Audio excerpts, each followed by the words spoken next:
Good morning, Brad. Thank you for coming. Good to see Howie Zipner. Welcome back. And Josh Janoff is commemorating Yortzah for his sister, Elizabeth David Alevi. Elizabeth Stavled. The Shama Shavnaliyah, the Torah learning we learned this morning should be for her memory. Fascinating. Moshe is spending 40 days and 40 nights up in heaven. And then the Jews are building a golden calf. And what does God say? Lech rei kishiches amechug. Go down because your people have become corrupt. So the question is, Rashi says, Lech rei, on those words, that Moshe should come down from his high position, that he's being reduced from his high position. So the question is, why is Moshe, what did Moshe do? Why is he being reduced from this high position?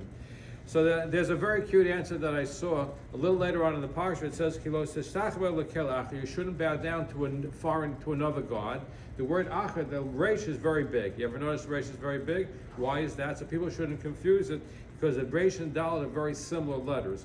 So if it's written small, you can confuse the resh for a dalet. Instead of saying acher, it should say echad. You should not bow down to the one and only God. So that's why it's written with a large letter, so you shouldn't confuse it. Similarly in Shema, why do we say, look, Hashem Elokeinu Hashem Echad? The dalet is also written in large letters. Why? You shouldn't say, you couldn't confuse it with a resh. You shouldn't bow down to a foreign god. You should not bow down to God. I'm sure that God is another. Hashem Echad, instead of Hashem is one, Hashem is another. We don't want to say that.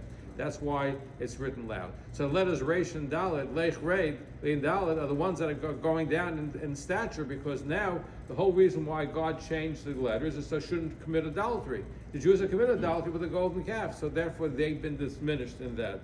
So therefore, lech rei is actually going on the words rei, the letter resh dalet. They're going down from their greatness, at least temporarily, in this situation, because the Jews did commit idolatry with the golden calf. Have a wonderful day. Have a great Shabbos. Rav Chanan, Mekashman, Kodesh Baruch Hu.